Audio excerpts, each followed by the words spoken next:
The moment the defendant enters in handcuffs shifts the entire courtroom's energy, and it happens fast, almost faster than anyone can consciously register. A space that felt controlled a second earlier suddenly gets tighter, heavier, as if the air compresses around the sound of metal links tapping against each other. People straighten up, eyes narrow or widen. Some faces harden, others soften, but no one stays neutral. Even those who try to keep their focus on their notes or their phones feel it. That jolt that runs through a room when the reality of someone else's crisis becomes visible. It's not just the sight of the restraints. It's what they imply. It's what they signal about guilt, danger, and authority long before any facts are laid out. Handcuffs don't simply bind a person's wrists. They tell a story the moment they appear. And most of the time, that story is not written by evidence or testimony. It's written by instinct, fear, bias, and the human tendency to fill gaps with whatever seems most obvious. People see metal on someone's hands and jump to conclusions, even if they don't mean to. They assume. They categorize. They decide who this person is, or what they must have done, based on a few seconds of visuals. The courtroom, which is supposed to operate on logic and proof, instantly feels more like a stage where the costume arrives before the script. As the defendant is escorted in, every step seems louder than it should be. Shoes hitting the floor become a metronome that pulls everyone's attention whether they want to give it or not. Officers walking on either side create a frame, a visual cue that says this person is someone to be controlled, someone who cannot move freely. The posture of the officers, the tension in their bodies, the way they glance at the defendant, all of it contributes to the message being sent. People in the gallery notice it. Jurors notice it. Even the judge, no matter how experienced, can feel the shift. The room adjusts around the presence of restraint. There's something primal about how the atmosphere changes. It doesn't rely on logic. It relies on the way humans interpret threats and vulnerability. Some people feel sympathy when they see handcuffs. Others feel satisfaction. Some feel curiosity. Some feel fear. But no one feels nothing. Courtrooms are designed to maintain neutrality, but human reactions don't always obey design. The presence of handcuffs overrides the architecture, the procedure, the intention. It taps directly into instinct. Even the defendant's own movements feed that energy. Their shoulders may be tight. Their eyes may avoid the crowd. Their steps may be smaller, more measured, because balance changes when your hands are restricted. Their attempt to maintain dignity can make the room even more aware of what's been stripped from them. And when they finally sit, the sound of metal against the chair or the table is another reminder. One more signal of judgment before the process has actually begun. People often underestimate how much a room reacts to tension. The slight shift of weight on a bench. The low murmur that dies off too quickly. The sudden stillness that feels out of place. Handcuffs create that ripple every time. The courtroom becomes a container for unspoken questions. What did this person do? Why are they restrained? Is this for safety or show? Are we seeing justice or choreography? No one says these things out loud, but the shift in energy makes it clear that everyone is thinking something. This moment also exposes an uncomfortable truth about how much presentation affects perception. Even though the legal system is built on the idea that people are innocent until proven guilty, the optics of restraint push against that principle. The room doesn't see innocence. It sees custody. It sees control. It sees someone who has already been processed by a system that doesn't put handcuffs on people without reason, at least in the eyes of the public. And that visual can tilt the atmosphere before a single word of testimony is spoken. The arrival of the defendant becomes a kind of silent opening argument, delivered not by the defense or the prosecution, but by the imagery itself. It shapes expectations, sets a tone, and influences how people interpret what comes next. Even if everyone in the room consciously tries to remain impartial, the emotional imprint is already there. The atmosphere has already changed. And once the energy shifts that drastically, it doesn't easily shift back. Assumptions form instantly, often before evidence is heard. And once they settle in, they're hard to shake. The moment someone walks into a courtroom in restraints, or with an officer beside them, or even with a certain expression on their face, people start building a narrative in their heads. It happens quietly but decisively. Human brains like shortcuts.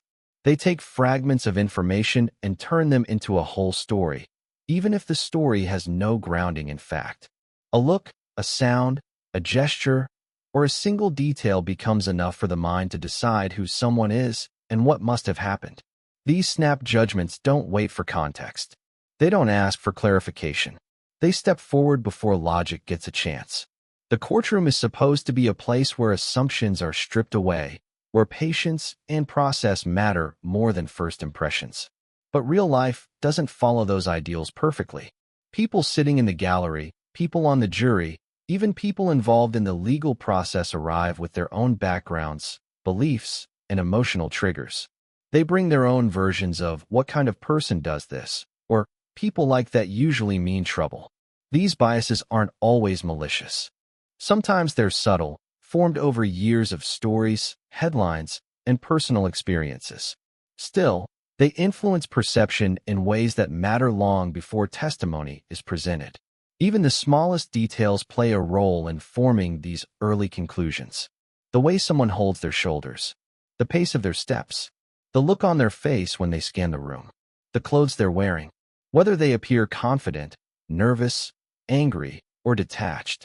None of these things are evidence, yet each of them becomes part of the mental file people start building the moment they lay eyes on the defendant. The mind grabs whatever it can from the limited information available and fills in the rest with assumptions that feel reasonable in the moment, even if they're completely off base. This mental process moves faster than conscious thought. People may tell themselves they're being fair.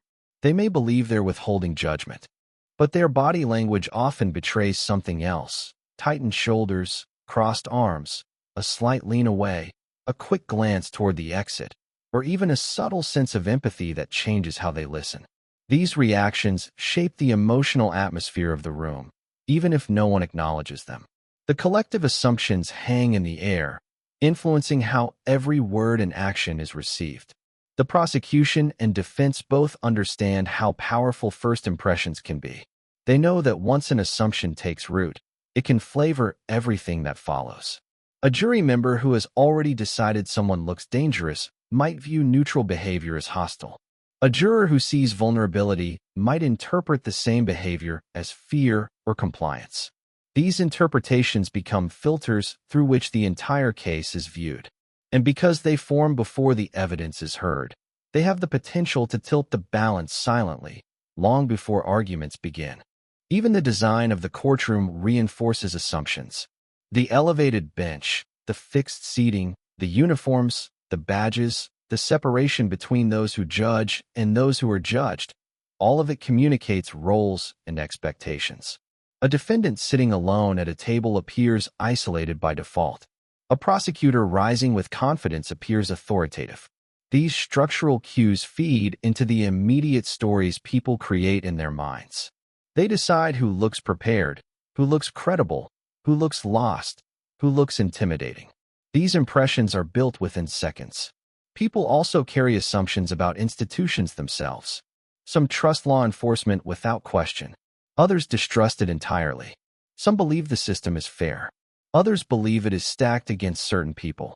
These pre-existing beliefs shape how individuals interpret what they see the moment someone walks into the room. If someone already believes that people charged with crimes must be guilty, they're more likely to assume guilt based on appearance alone. If someone believes the system is flawed, they may assume the opposite. Both reactions happen quickly and without full awareness. The media adds another layer to this. News stories, TV shows, and courtroom dramas create templates people rely on when they have partial information. They teach audiences to associate certain looks, behaviors, or situations with specific outcomes. So when someone sees a defendant in real life, they unconsciously compare them to characters they've seen on screens or stories they've read. It's an automatic pattern match, one that blends reality with fiction in ways that feel natural, even though they distort perception. These assumptions become a quiet undercurrent in the room. They shape tension, influence attention, and alter how people interpret both silence and speech. They make some individuals hyper-focused on details that confirm what they already believe, while making them overlook details that challenge those beliefs. They create a lens through which the entire proceeding is viewed, even if everyone is trying to remain objective. Power dynamics in the justice system aren't always neutral, and the courtroom is one of the clearest places where those dynamics become visible. Even before a case is presented, the roles are defined, the rules are set, and the hierarchy is unmistakable. The judge's elevated bench, the officer's presence, the attorney's positions, and the defendant's placement all send signals about who holds authority and who doesn't. These signals aren't subtle. They shape perception the moment someone walks in, setting a tone that affects how every action and word is interpreted. The system may claim impartiality, but the imbalance of power is woven into its structure, influencing both process and perception long before evidence comes into play. The defendant sits lower than the judge, flanked by lawyers, but often physically separated from the rest of the room. This physical setup reminds everyone that the defendant has limited control over what happens next. Meanwhile, prosecutors move with more freedom. They stand, walk, approach the bench, and speak with an authority granted by the system itself. The judge commands silence with a single word. Officers enforce order with a single gesture.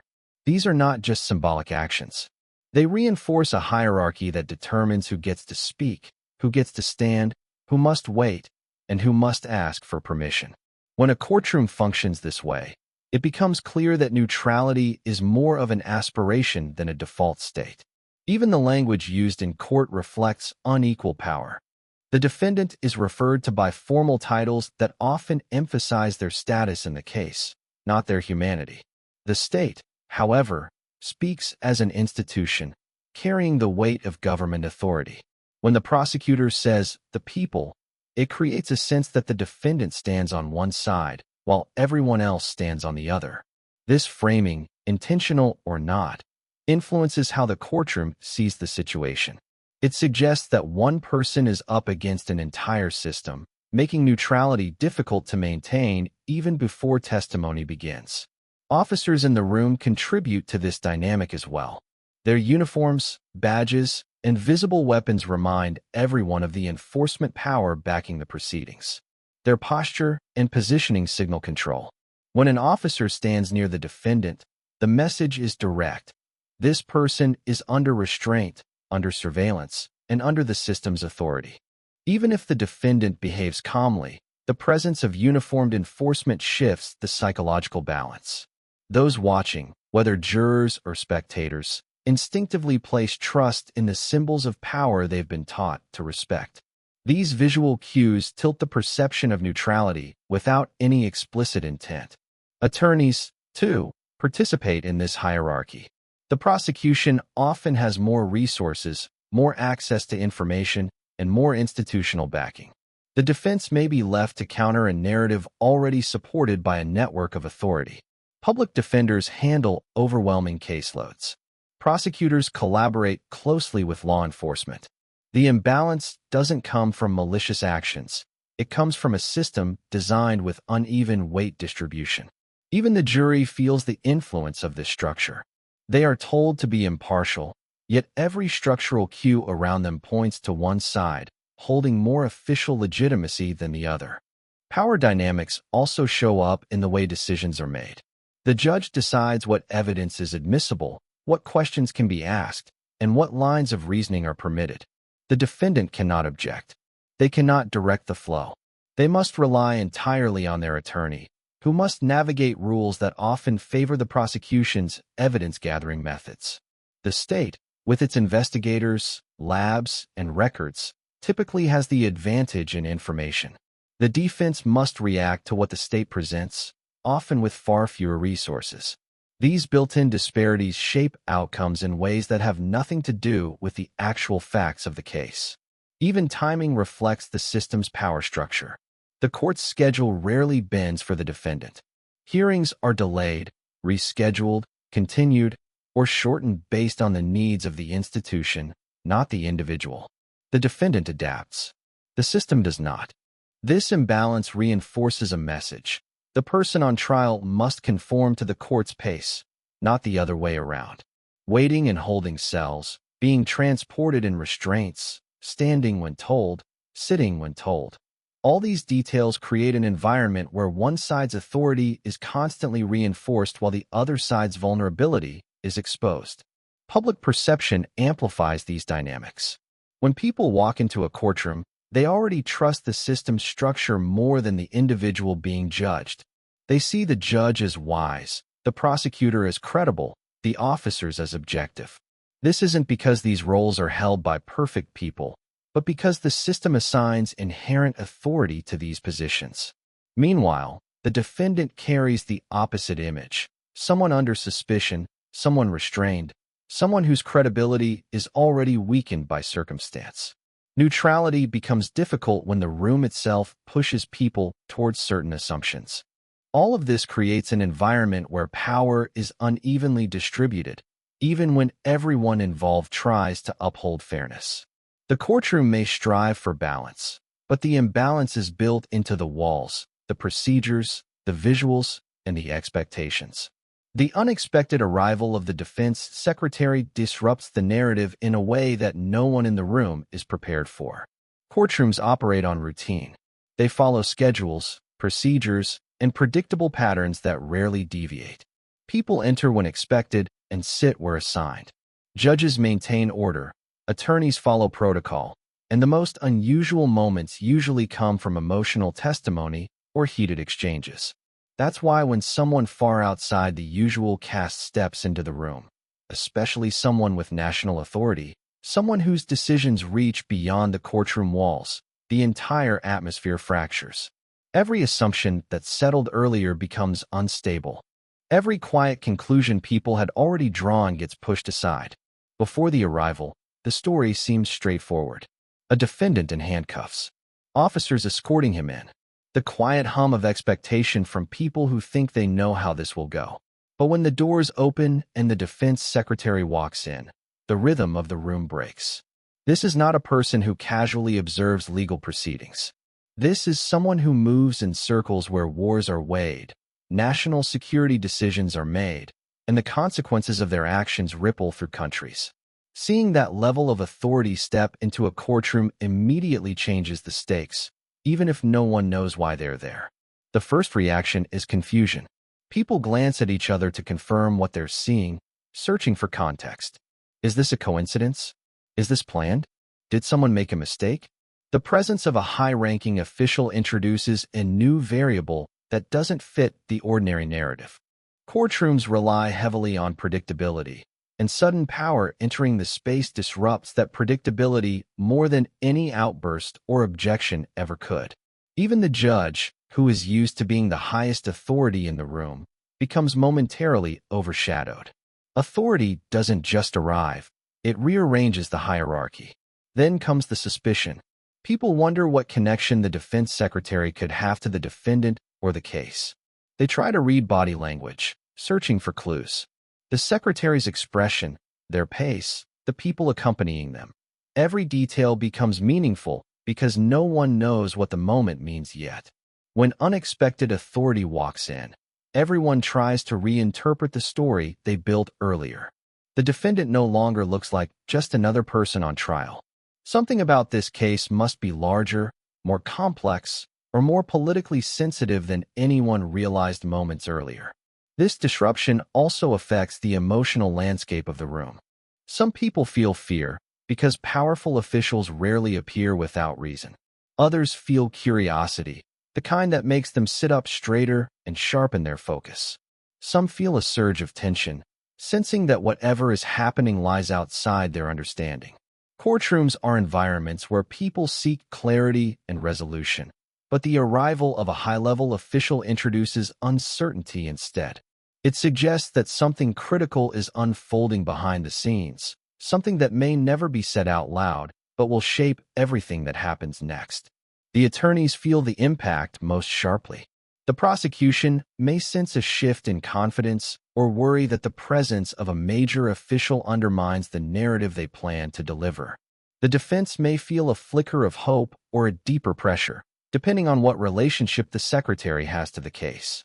The unexpected arrival forces both sides to rethink their approach in real time. The power dynamic shifts without warning, and both legal teams must adapt to an audience that suddenly sees the case as far bigger than they did 1 minute earlier. The judge also faces an internal recalibration. Judges are trained to stay neutral, to maintain authority and composure regardless of who is in the room, but the arrival of the defense secretary introduces a challenge. Maintaining control becomes harder when someone enters whose influence stretches beyond the judiciary. The judge must decide how to acknowledge the presence, whether to adjust proceedings or whether to continue forward as if nothing unusual has happened. This decision carries weight because everyone is watching closely for cues that might reveal what the arrival means. The defendant experiences the disruption on a different level. Depending on the context, the sight of the secretary could trigger relief, shock, fear, or confusion. The defendant might see a potential ally or a powerful observer who could change the direction of the case. Or they might worry that the secretary's presence signals something more severe, something tied to national implications. Whatever the reaction, it rewrites the emotional and psychological state of the person on trial. They are no longer just facing a judge and a jury. They are now in the presence of someone whose involvement could alter the course of their life far beyond the courtroom's boundaries. The jury, if present, becomes hyper-aware. They try to maintain neutrality, but it's impossible not to interpret the arrival as significant. Jurors start questioning what they thought they understood about the case. They become more cautious about their assumptions or more convinced that the case is bigger than they were told. This level of disruption affects how they will listen, how they will interpret testimony, and how they will weigh the evidence moving forward. When an unexpected figure with national power enters a local courtroom, the entire emotional, psychological, and hierarchical structure of the space shifts. Every conclusion people formed earlier has to be reassessed. Every quiet assumption dissolves under the weight of new possibilities. The narrative, once stable, becomes fluid, open to interpretations that weren't even on the table seconds earlier. Authority can challenge or reinforce the system's momentum, and in a courtroom, that momentum is already strong. Legal proceedings tend to move in a predictable direction once they begin. Roles are defined, procedures are followed, and the unwritten narrative of how this type of case usually goes settles into place. People rely on that forward motion because it feels orderly. It feels safe. It gives them a sense that the outcome is already framed within a familiar structure. But when someone with real authority steps in, someone whose influence extends beyond the walls of the courthouse, that momentum can either harden or fracture, depending on what their presence signals. If the authority figure appears to support the direction the system is already moving, the room becomes more confident in its assumptions. People feel validated. The prosecution senses reinforcement. Jurors feel justified in whatever early impressions they formed. Even spectators feel more certain about what they think they're witnessing. Authority has a way of smoothing the narrative, making it appear cleaner, simpler, or more inevitable. The system's machinery seems to run with fewer questions and more conviction. It's a powerful effect because once momentum is reinforced, it becomes harder to challenge later.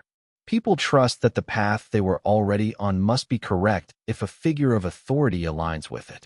But authority can just as easily slow the system down or bring it to a halt. When someone powerful enters the room and their presence doesn't match the direction the case was headed, everything freezes. Questions arise.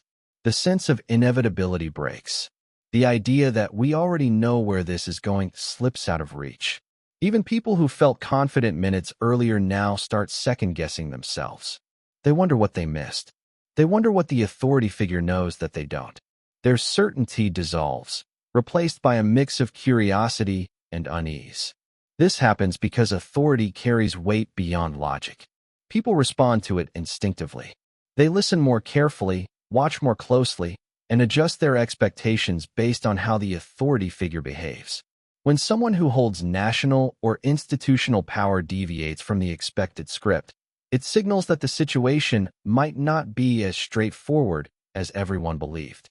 It suggests hidden layers, undisclosed stakes, or complications that weren't visible before. The system's momentum, once steady, now feels fragile. Authority can also shift the emotional atmosphere of the courtroom. If the figure walks in with confidence, calmness, or determination, the room absorbs that tone. People mirror it. The tension may ease, or it may tighten, depending on what the figure represents. On the other hand, if the authority figure appears tense or urgent, that energy spreads as well. Courtrooms are sensitive environments. They pick up on the emotions of those who hold power and reflect them back. This emotional shift affects how testimony is heard, how evidence is interpreted, and how people respond to uncertainty. Another way authority affects momentum is through silence. Sometimes the most powerful disruption comes not from what the authority figure says, but from what they choose not to say. A quiet entrance, a wordless expression, a still posture, all of it can alter the room's trajectory. People fill that silence with their own interpretations, often assuming the presence carries meaning even if none is stated. This creates a pause in the case's momentum, a moment where everyone recalibrates and waits for something that might redefine the direction of the proceedings. Authority also influences perception of fairness. If the powerful figure appears aligned with the defendant, the prosecution might feel undermined. If the figure appears aligned with the prosecution, the defense might feel outmatched. Either way, the sense of balance becomes unstable. Courtrooms strive for an appearance of neutrality, but authority has a way of tilting the scales simply by existing in the room. Even those who want to remain unbiased are affected by the presence of someone whose decisions influence broader systems, policies, or national interests. The jury, in particular, is vulnerable to this shift. Jurors are told to rely solely on evidence, but they're also human. They're sensitive to signals, especially those tied to power.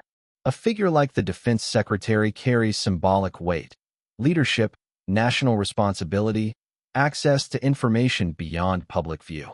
Jurors may interpret this presence as a cue about the seriousness of the case or the credibility of one side over the other. Even if they try to ignore it, the influence lingers. It shapes how they process what they hear next. The attorneys must adapt quickly. Momentum matters in argument strategy, and when authority interrupts it, both sides must decide whether to lean into the shift or push against it. A defense attorney might see an opportunity to reframe the narrative. A prosecutor might feel pressure to maintain control. The unexpected presence forces both sides to rethink their pacing, tone, and approach. They must respond not only to evidence, but also to the psychological impact of authority itself. Ultimately, when authority enters a courtroom, it doesn't just watch. Its presence reshapes the flow, the assumptions, and the emotional current of the room. Whether it strengthens the system's direction or disrupts it entirely, momentum changes because authority changes the meaning of everything that comes before and everything that follows. One entrance can redefine what everyone thinks they know, and it happens in a way that feels almost physical. A courtroom is a place where people rely on structure, predictability, and clear roles to make sense of what's unfolding. They watch the defendant walk in, see the attorneys prepare, hear the judge set the tone, and start forming a steady internal narrative. They think they understand the cast, the stakes, and the direction the case will take. But when someone unexpected steps through the door, especially someone with power, influence, or a connection that no one foresaw, the entire mental framework people built for themselves collapses. The story they thought they were watching rewrites itself in real time. When a new figure enters, especially one who isn't supposed to be part of the usual courtroom routine, the room reacts before any words are spoken. People turn their heads. Breathing patterns change. Conversations stop mid-sentence. Even the judge pauses. It's the shockwave effect, an instinctive reaction to a shift in the environment that's too big to ignore. The courtroom, normally controlled and rigid, suddenly feels unpredictable. Everyone becomes hyper-aware, waiting for the next clue to explain why the moment feels so charged. That single entrance challenges the assumptions people formed earlier. Maybe they thought the case was simple. Maybe they believed the defendant was either obviously guilty or clearly misunderstood. Maybe they felt the prosecution's confidence meant everything was straightforward. But once someone unexpected enters the space with calm authority or a sense of urgency, those assumptions no longer feel solid. People start rethinking their earlier impressions, questioning whether they jumped to conclusions, and wondering what they missed. A new presence doesn't just change the room. It changes the meaning of what the room has already witnessed. This shift isn't just emotional, it's cognitive. Courtrooms rely heavily on perception. Jurors, spectators, attorneys, and even the defendant depend on visual and contextual cues to make sense of the unfolding narrative. When someone new steps in, those cues rearrange themselves. A case that seemed local now feels national. A situation that felt routine now feels exceptional. A defendant who looked isolated now appears connected to something larger. And because humans fill gaps in information quickly, the room becomes a space full of speculation, silent questions, and recalculated expectations. The power of a single entrance lies in the disruption of certainty. Certainty makes people comfortable, even in uncomfortable situations. They want to believe they understand what's happening, even if they don't know the details. They cling to patterns. Defendants enter this way, judges react that way, officers stand here, attorneys argue there. But when someone enters who doesn't fit any of the expected patterns, certainty dissolves. The familiar script gets replaced by something undefined. That uncertainty forces everyone in the room to reevaluate everything they thought they knew. It also exposes how fragile perception is. A courtroom may seem grounded in fact, but before the facts are fully presented, perception carries the story. People don't realize how much they rely on first impressions until something disrupts those impressions. A surprising entrance highlights how quickly narratives can shift. It shows that the story people think they're watching is often just the surface level, and deeper layers can appear without warning. It forces the room to confront the idea that truth might be more complex than the early moments suggested. For the defendant, this change can be overwhelming. They enter expecting a certain kind of battle, one defined by legal arguments, evidence, and the usual power dynamics. But when someone unexpected enters, the defendant suddenly becomes part of a story that feels bigger than their own. They may feel exposed, supported, threatened, or confused. The psychological impact is immediate. Their fate no longer feels shaped only by the people originally in the room. A wider network of influence suddenly appears, whether or not they understand its intentions. For the legal teams, the shift forces an instant recalibration. Attorneys spend hours preparing their strategies, anticipating the court's mood, and structuring their arguments. A single unexpected entrance can scramble those preparations. A prosecutor may feel the narrative slipping out of their control. A defense attorney may sense an opening or a complication they weren't expecting. Both sides must adapt quickly because the room they prepared for is no longer the room they're standing in. Momentum changes, and strategy must change with it. The judge also feels the weight of this shift. A courtroom operates under their authority, but an unexpected figure entering can alter that dynamic. The judge must decide how to respond, how to maintain control, and how to acknowledge or ignore the presence without tipping the balance. Their reaction becomes another signal the room interprets. A raised eyebrow, a pause, or a measured greeting becomes part of the new narrative that everyone is trying to decode. And for the spectators, whether they are journalists, family members, or community observers, the entrance becomes a moment they will replay in their minds long after the trial. They will analyze the body language, the timing, the symbolism. They will connect dots, draw conclusions, and share interpretations. That one moment becomes a focal point in their memory of the case. One entrance has the power to unsettle, reshape, and redefine the entire courtroom.